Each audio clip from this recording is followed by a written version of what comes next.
Hello and welcome to another episode of Taste Porto Bites Insights Podcast. And today we have a very special guest. Hello, Emily. Hello, thank you for having me. Feeling good? I'm feeling good. Yes. Yes. It's a weird thing moving to a new country, to a new reality. How was it for you? Overall, I would say it was good. I would say, you know, uh, for us, me and my partner coming here, he had a job transfer, so that was how the opportunity came up. And I'm a freelancer, so I was applying for the digital nomad visa. And I would say it took us a little bit longer than we thought it would to get through the bureaucratic process of actually getting the visas. But now that we're here, we're really happy that we're here. The study you did before moving over here, the research you did, it didn't match the time, you would say? I would say what we learned from our lawyers who were helping us with the process. So we had to apply through VFS Mm-hmm. in New York. They handled like the admin, like the paperwork of getting the visa on behalf of the consulate. And I think they said the process could take 60 days. For us, it took almost 100 days. So it was much longer than what they claimed it would be. And it was very difficult to get an answer out of anyone on like the progress or like the status of our application. So they work on their own timeline. And in terms of expectations, how do you feel your expectations were met after you visited Portugal a few times and then decided to move over? Yeah, I would say, when we first came here, we really loved the city. We love, the culture, the restaurants, the people are really nice. So that all matched our expectations. I would say, coming from living in New York City and growing up close to New York City my whole life, I think the only thing that's been a bit of a struggle is just the slower pace. But it's not a bad thing. In New York City, everyone's always in a rush. People are always very stressed out. So it's been nice to adjust to a slower pace. But then you have the issue of bureaucracy that also takes a long, Right. long time. Yes, Uh, exactly. I know that you write. That's you would say your main activity. Yes, I'm a freelance writer. Yeah. And if you had to characterize Porto, if it was a character in a short tale or anything of the sort, are there any things that you would say, oh, this has to be in the description? That's a really good question. If Porto was a character, um, I don't know if I could think of anything off the top of my head. I would say just words that come to mind with Porto are it's very charming. It has kind of like an old world charm. It's a very old city. Portugal's a very old country. Um, so yeah, I would say it's very charming. Charming and also part of a historical um, background with a lot of information. And in that sense, is it hard to adapt to an old city and an old territory in old Portugal? I wouldn't say it's been a difficult adjustment. I really like that the city is rich in history and culture. It's been really nice to learn about the city. Um, I know, obviously there's a lot of old buildings here. So when we first moved here, our apartment has been renovated, so we've been lucky in that sense. Um, but the building itself is old, so we had some issues with like our water in the apartment and turning the water on, which were issues we had never encountered before coming here. So it was a little bit of a learning curve. Yeah. It's a learning curve to Yeah. to adjust and adapt to a new country and a new reality. Do Mhm. you feel like, and especially being that you work with words, uh, being in a place with such a foreign language, a different language, it also takes its toll in adjusting and adapting? For me personally, learning a foreign language is really challenging. And I think coming from America, like in our schools, we just don't prioritize students learning a second language, which I feel like has been detrimental to me here. I really want to learn the Portuguese language. I think it is a difficult language to learn for native English speakers. Um, But I think being in Porto, it's a big city, there's a lot of expats here, so people have been very gracious and very nice, and I think a lot of people know English pretty well, so I Mhm. haven't encountered too many language barriers, but I would definitely like to get a better grasp of the language so I can immerse myself more. Would you say it is easy to socialize here in Porto? I would say it's easy to socialize with other expats. I have discovered a lot of great social groups geared towards expats, going to meetups, like painting in the park or going to brunch with other expats. I would say it's a little bit harder to get to know Portuguese people, people who are from the city. Um, I think coming here to Typografia, this co-working space, there's a lot of Portuguese people here, so that's been a great way to meet locals. And that's that difficulty that you mentioned about meeting locals, is it also to do with the fact that people are a little bit too much in their lives and they have their own routine set up and it's sometimes hard to allow other people to come in? Or you feel that you coming from North America and having a very um I don't know, maybe a very fast routine, a fast paced routine, it is harder for you to just mingle like locals do, which is just sit down and let time pass by and probably opportunities will emerge. Yeah, I would say it's probably a little bit of both. I would also say that, being a remote worker, my clients are in the US. I'm not going into an office where I think is where, a lot of people would probably socialize, which is a part of the reason why I wanted to come to a co-working space to meet other people.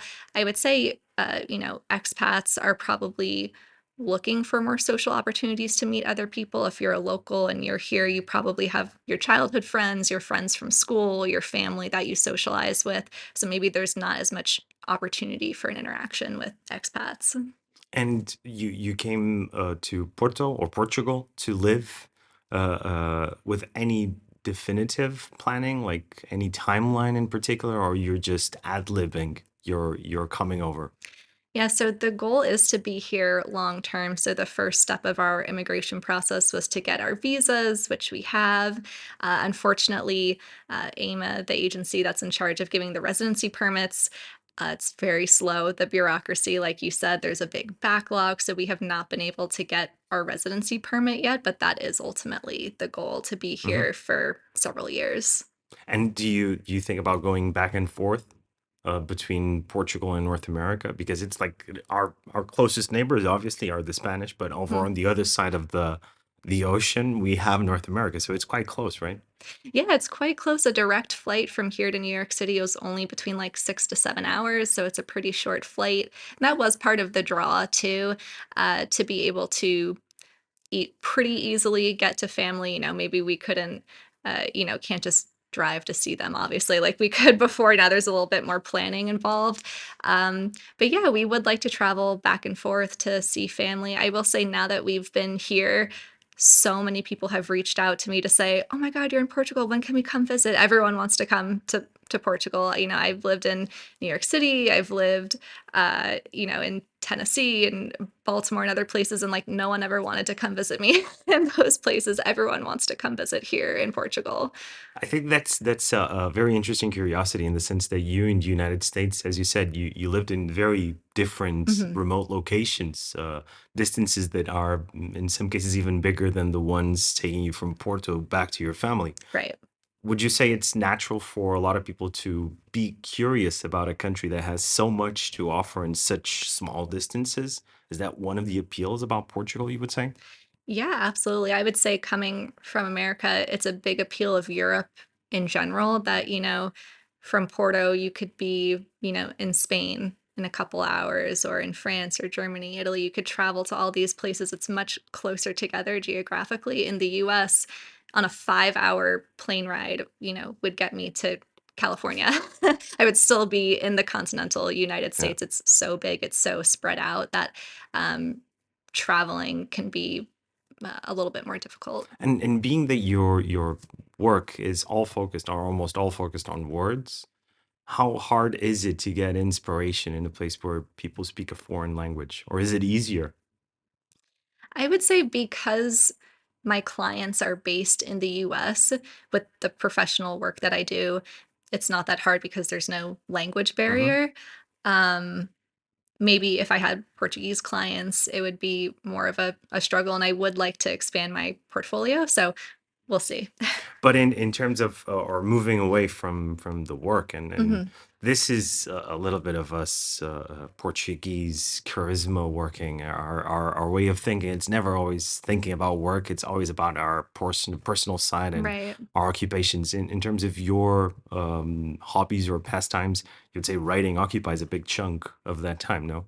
I do enjoy writing. I try to always have some kind of creative hobby or outlet that isn't tied to my work in any way. So I work with words all day, and I do enjoy creating short stories and writing creative work.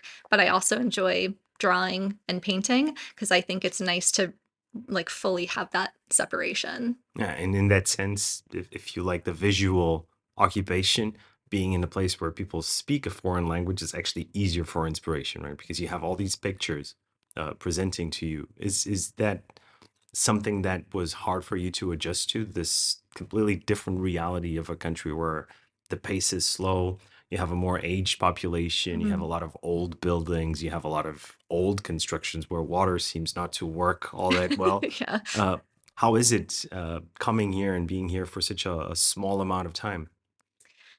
I would say, I mean, for me personally, I've always loved travel. I love traveling to different places, so I would say it's been exciting.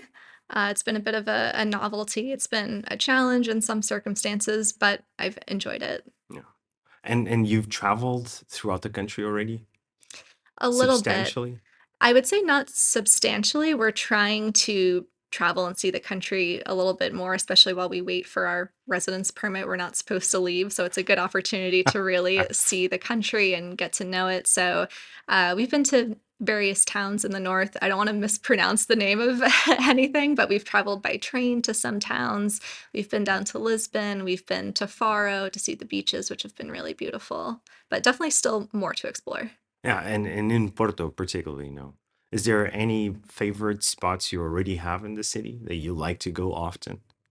Yeah, well, I'm a bit biased. I live in Bonfim, Hmm. and I love that neighborhood. There's so many good bars and restaurants and little art galleries and shops, and it's impossible to get bored. So I love to walk around the neighborhood. And is it easy to handle with all the fireworks at all times and the noise of people in the street? It's It's been interesting. Yeah, there's always a lot of fireworks, which I we heard it the other night, me and my boyfriend. I was like, "Are there more fireworks? Like, what's going on?" Like, I there's always some kind of celebration, which is nice. But again, coming from New York City is a very loud place. There's always a lot of traffic. There's always a lot of people. So I would say in that respect, we were used to it. did anything in particular play a big role in your decision to move over, or was it just the fact that your partner got mobility and he decided to come over? I would say both of us have always wanted to live and work abroad. Both of us, when we were at university, did semesters abroad. I studied in Thailand, he went to Russia. So we've always been interested in other cultures. And I think for us, with our careers both having the option to be remote, it was like, okay, it's now or never. We don't have a house, we don't have a car, we don't have like those typical responsibilities that would tie you down to one particular Hmm. location. And then, yeah, he had the opportunity to come here, and I had the opportunity to get the digital nomad visa. So I would say the stars kind of aligned for this to happen. And we had already been to Portugal and liked it. So we thought it would be a great place The to the come. first time you visited Portugal, how many years ago was it? I would say at this point, it was probably close to 2 years ago, the first time we came to Okay. Portugal. So soon after the pandemic. Yes. Did the pandemic had a big impact on the decision of moving away? I would say it definitely impacted the work that we both do. So before the pandemic, we both had to be in an office 5 days a week.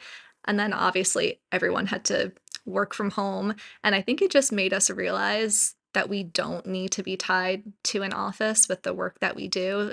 I think in both of us, it sparked kind of this need for more flexibility, for more freedom, Liberty, right? more liberty to do what we want and to travel more and to have a better work-life balance. So, that was definitely, I think, the spark for us. And you feel like you're accomplishing that objective of having more liberty, more freedom, and actually enjoying life a little bit more? Yeah, absolutely. So my partner does have to go into an office in a Viro 3 days a week, but even with that, there's a lot of flexibility. So it gives us the opportunity on weekends to take the bus or the train to see new parts of Portugal. Whenever we can leave the country, we would love to do long weekend trips in other Hmm. countries, Because it's close by, because right? it's close by, right? And that is also important in the sense that it connects you more to things that possibly you heard of a lot of times, but then had the chance to visit. Because here, it's everything's so close, it's so accessible, right? Right. Do you feel like this ease of traveling has helped and enabled a lot of people to take the same option that you and your partner both took to move over here? Yeah, absolutely. I would say, even just within like my close circle of friends and family, we got a lot of questions of, "Oh, you're doing this. Maybe I could do it too." Like I think it's kind of sparked some curiosity in a lot of other people that we know that it's possible to do. You have any colleagues, any friends from back home from New Jersey that are also thinking about doing the same? Yeah, maybe not as seriously as me and my partner did because once we made our decision, we were like, okay, we want to move as quickly as possible. But I definitely have friends who, maybe they're based in New York, but their company has offices in Paris or other places. And now they're thinking, okay, maybe it's something I could do too. And it's easy going, right? Right. Coming over. People in Porto, you would say, and because I'm talking about Porto because it's the place that you selected to Mhm. stay in, it's the place you're staying the longest, right? People in Porto, you feel like they're very inviting and accommodating to people moving in. Yeah, absolutely. I would say everyone we've encountered has been really friendly, really welcoming. I think there's an incredible community of immigrants and expats here, which are also very welcoming. They're very supportive of Hmm. of one another. Um, yeah, it's been really exciting to see what people are doing in Porto once they arrive. I've met a few different expats who have opened businesses here, which is really exciting. So it's been nice to see. There's been a little bit of controversy in the past few years, I would say, about digital nomads moving Hmm. to Portugal, and I believe it's in part because Portuguese politics it's too focused on itself, and they're always trying to point the finger to Hmm. everyone else. And for a short while there, digital nomads got a little bit of the weight on their shoulders. Did you felt any of that instability moving over that people had an opinion that was not always positive about digital nomads moving over here? Personally, I have not experienced that at all. I think everyone I've met has been really welcoming. I would say, you know, I think immigration in general is always a good thing. We're here as tax paying residents, we're spending our money here, we're investing in the community. So I think that's a good thing.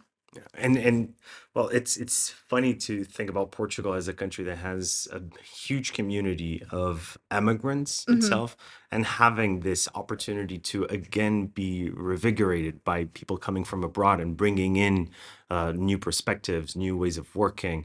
And you are doing that as well, not just working with the companies abroad, but also working here. Right. Hmm. You've worked already with companies that are part of the Fortune 500, and you work and assist startups, small businesses. What would you say is the biggest difference between working with those scopes? They're very different. I would say Fortune 500 companies, there's a lot of bureaucracy, a lot of red tape, there's a lot of different stakeholders that you have to constantly think about with the project you're working on, maybe a little bit more internal politics, a little bit more people pleasing that has to go on. I would say startups are very scrappy to the point they're a little bit more fast paced. It's, maybe you're working with just one or two other people, and there's a lot more freedom and flexibility with the scope of your project and how quickly you want to get it done, which personally I really like. And in Portugal, you've met already any Portuguese person or even expats that moved over that work with a startup here? Um, I'm not sure if I know any people who work with startups here. I know a couple expats who have come here on a digital nomad visa, and now they've decided to open businesses like a bookstore or a cafe. And I think that's really exciting. It's almost as if Porto is fertilized to become a big hotspot for a lot of things for the future. You feel that comes from the fact that we have this input of people coming from abroad and introducing new ideas and new perspectives to the city? Absolutely. Yeah. And does that also make you remember of New York in the sense that this also brings with it some gentrification? There's some norm and conformity that comes from a lot of people from all over the world moving into a hotspot.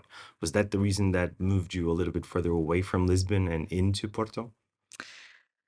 It's an interesting question. I would say um, we just really liked the vibe in Porto. I wish I could articulate it a little bit better. I think there's just a feeling here. I think people are very creative. Like I said, there's a great, expat community here, as I'm sure there is in Lisbon, but we just really, really enjoyed Porto. Um, Sorry, what was the second part of your question? if if in this sense of having this development of a city and the Mhm. city becoming a big point of interest for people coming from all over the world, Right. if being in Porto still calls off more or calls out more of an authenticity and like this more truthful place Mhm. than Lisbon. Lisbon, you would say that out of your visit and not opting for Lisbon, you feel this gentrification a little bit further. Like it's a lot more similar to any big European capital or any worldwide capital at that.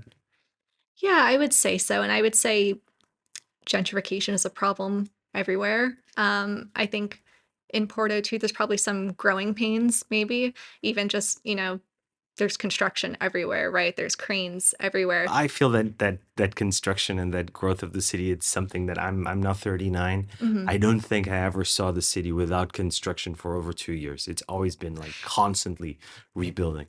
Yeah, which is exciting because that means there's more investment, there's more revitalization, but it also means there's a lot of noise, right? So, maybe that's a headache for people. I know it is in my neighborhood, always like a lot of construction going on, but I think ultimately down the road, it's going to be a good thing. It's also proof of a living organism. It, Right. it means that the city and the country itself, it's developing. Um, I don't know if there's any place in town that you go for any specific type of food so far. Ooh. I would say for Portuguese food, we really like brasão. Uh-huh. Hopefully, I'm pronouncing that correctly, but for Brazil, yeah, francesinha, yeah. yeah, it's very, very good. We really like going there. There are some places we've gone for, the Portuguese hot dog that we Mm-hmm. really like. We also really love Thai food, Mexican food, and again, I've met other expats who say, "Oh, go to this place. The people are from Mexico City. Go to this place. The people are from Bangkok," which is amazing that immigrants are coming here, bringing their food and their culture, and it's helping other people experience more It's the cuisine. traveling without Yeah, having to travel. exactly. Uh, and in that sense, the city is really a nest for opportunities and for meeting different people Hmm. and having some personal growth, you would say. Yeah, Uh, absolutely. and due to the gastronomy that you're being presented here, have you went to have exams recently for cholesterol and high blood pressure? How many francesinhas have you already ate this far?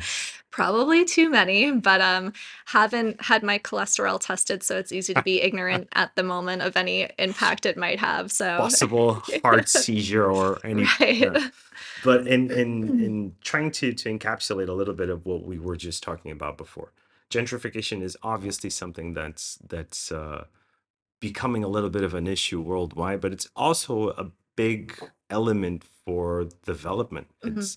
It's what allows us to get to different places and also to open up minds and perspectives in Porto, and being that you just arrived here recently and you're living basically in the border between what is the historical center and the hustle and bustle of the city and some of the more rough around the edges neighborhoods like Campanhã, Mhm. even going over to the other side of the main outer ring of the city.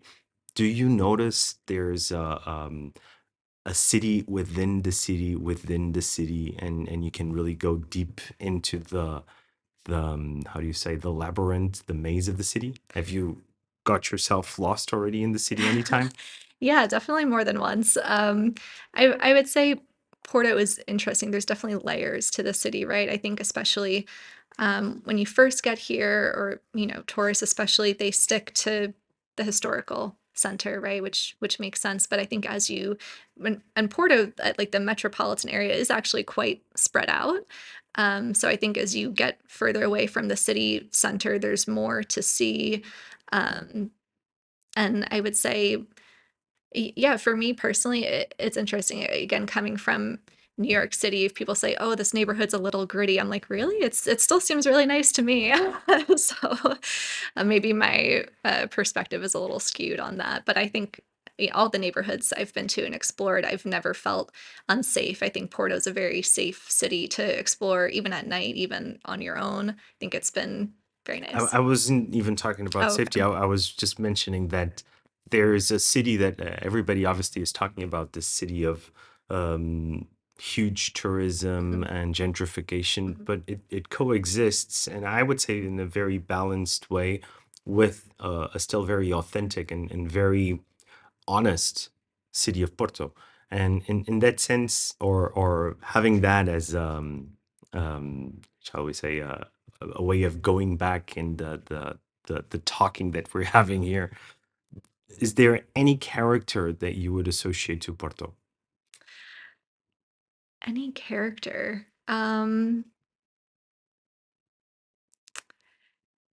No, I mean, I think, like I said, the city is very charming. It is authentic, like you said. I think, um, yeah, there's a lot happening. I think the city is changing a lot. Like, there's a lot of construction, a lot of new people coming to the city. But I think down the line, that'll still be positive change. Is it hard being here and having a like an honest, brute opinion about the city and how people will interact with more and more people coming in? Do you feel? No, I don't think so. Sorry, I don't know. I sometimes have the idea that people that come from North America, they're way judgmental about themselves, and they always try to make sure. Oh, I hope I'm not meddling with how things are Mm, working and how things are operating. And I feel that one of the things that makes Porto slightly different, even than other parts of Portugal, like Aveiro, or even talking about further north, Viana do Castelo, Guimarães, Braga, is that here people still have no filter whatsoever, and they just blah, sometimes even too much. yeah. And coming from a country and from a city like New York, where things seem to be very meticulously organized and Hmm. everything's kind of programmed and everything's done in a strict way and in a certain sense clean way, coming over here and feeling this torrent of people just speaking their minds, is it hard to readjust and get the chip back into a different location? I think it depends on where you come from. For me, coming from New York City, people are very honest. They're very blunt. They also don't care what other people think, which I can see a little bit here in Porto, which I like. I'm used to that coming from New York City. I would say maybe the biggest adjustment is, like you said, maybe it's not quite as organized or clear cut as some other cities in America. Just as an example, there was one time I tried to go to a pharmacy that said 24-hour pharmacy on it. It was like a Saturday morning and it was not open, even though it said they were 24. So I've encountered things like that where I'm like, oh, this is strange. Why would they advertise their business as one way if they're not going to stick to it? So there's definitely been a learning curve. I think you have to learn to just go with the flow a little bit more. And that has been a little bit of a challenge. Yeah. And in terms of learning the language, how has it been? Very difficult for me. um, Coming from North America, in my school at least, they didn't prioritize learning another language. Maybe sometimes we had Spanish lessons, but then they let you choose French or Italian, which so I've like dabbled in lessons with other language that have like not served me well. So I also think, coming from North America, for me personally, where most people speak English, there's less opportunity to practice learning another language.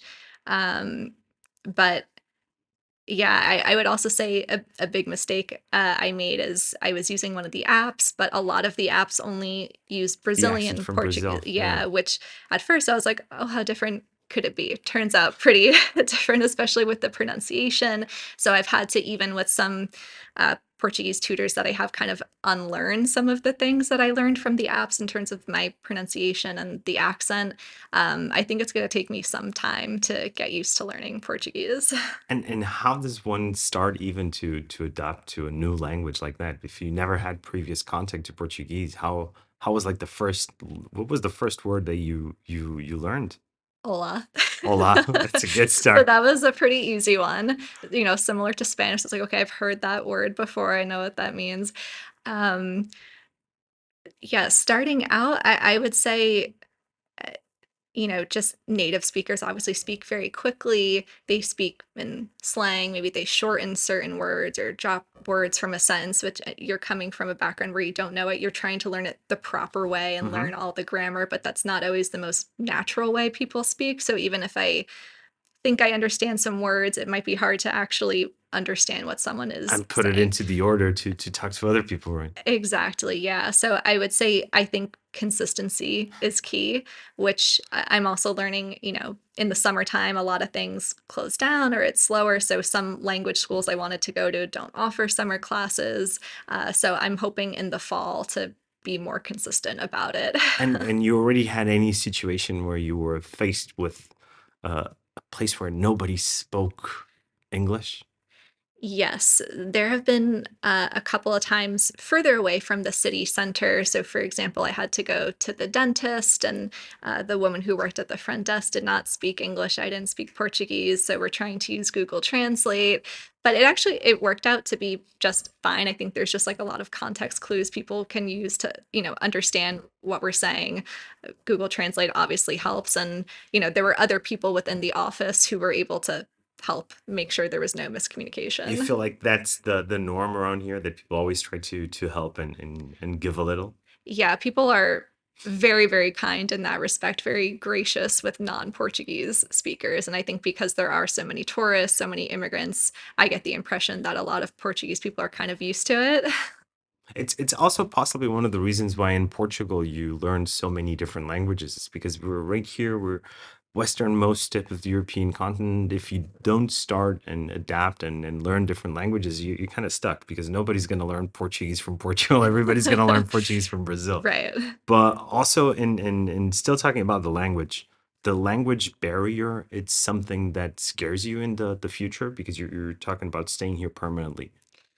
I would say it doesn't scare me, but I think I personally feel a lot of embarrassment sometimes when I try to speak Portuguese because I know my accent won't be correct or I won't pronounce things correctly. And I think um, that's a challenge for me just in terms of practicing because I don't want to get it wrong. So I think that's the biggest challenge is just like having the confidence to speak Portuguese to a native Portuguese But speaker is intimidating. don't you feel that's a problem related to the necessity of perfection of the way you were raised and also probably the working methodology that you have coming from a more fast-paced society? Yeah, I think it's probably a me problem. I've met other people who say, "Oh, don't be embarrassed, keep practicing," and I know that's the truth. I You just have heard that a to lot, right? I've heard that a lot. Just keep trying, keep practicing, no one's gonna make fun of you, no one's gonna be mean to you for trying, which I know is the truth. It's just me getting out of my own Right. head. And in terms of going out to the beach, and because obviously here it's very easy to get around to the beach, and you said your partner is working in Aveiro that Mhm, also has marvelous beach fronts over there. mhm. Is there any place in particular that you go during the summer? So we've been to the beaches in Aveiro near Costa Nova, which are Hmm. really beautiful. We've been down to Faro. The beaches there are really, really beautiful. I've never seen beaches like that with the cliffside, with the sea caves. That was new. So yeah, the beaches here are really, really beautiful. The water is very cold. It's tremendous. I think I never felt the water as cold as this year, honestly. Yeah, and even, coming from New York, the beaches around New York and New Jersey, it's still the Atlantic Ocean like it is here. The water's still cold, but it's very, very cold here, more than I was expecting. Even down in the south when we were near Faro, the water was still very cold. I was yesterday the whole day in the beach and the water was about 15, 16 centigrade. I don't know how much that is in Fahrenheit, but it's cold. Yeah, very cold. I didn't know if I was going into hypothermia or if I should go to the towel, and it was very, very cold. But Yeah. other than that, it's good for the fish. And do you like seafood? So I'm learning to like seafood. Um, I didn't initially like seafood, but now since we've been here, we've tried, octopus Sardine? Oh, salad, sardines, cod, of course. Portuguese really like cod. So we're trying more and more, and we're finding that we like it. and is there any Portuguese delicacy that you're trying to learn to master for visitors coming over for you to show them? I would say I think the francesinha is the really famous one. Anytime someone comes to visit, I tell them like, that's definitely something they should try. Um, But are you cooking any Portuguese oh, recipe?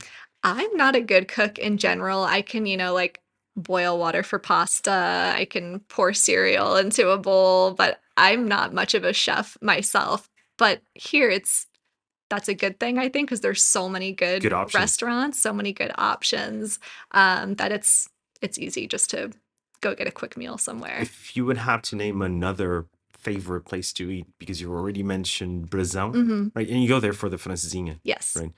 Is there any other restaurant that you see yourself repeating over and over the visit? I definitely have some repeat favorites. Thailander is one that I Hmm. really like. Ramen Me is another one. Donna Mira is really good, which is in Bonfim. Um, what else? Terra Plana is another good one, It's a also in great wine bar. Bonfim. Yeah. Combi Coffee is really good, Hmm. also in my neighborhood.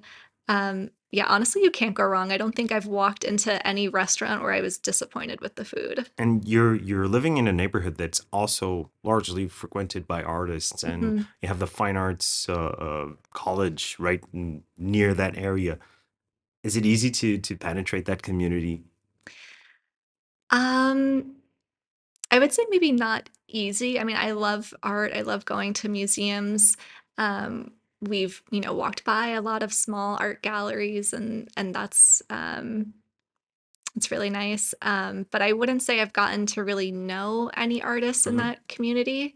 I would say, I don't know, maybe unless you're an artist yourself or unless like you're really like frequenting like other like art events, it might be a challenge. But I would like to get to know that community more. But you're also here very recently, right? Yes. So you've moved over 4 months ago, Hmm. and you're still like starting to get to know the city.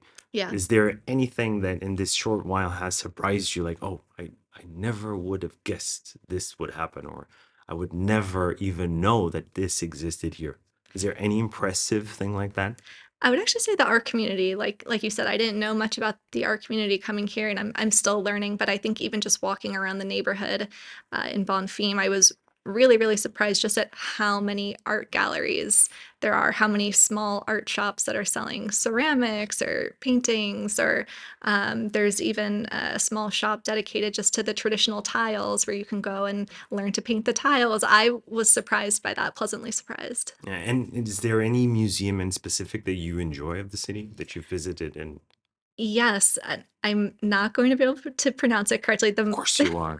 the Modern Art Museum, Serralves. that one. We've been there a couple times. We actually just went to the light show that they're Mm-hmm. putting on. That was a really interesting exhibit. Me and my partner really enjoyed that. And you were here for São João already, I right? The was. big party. Yes. You had any idea that was gonna happen?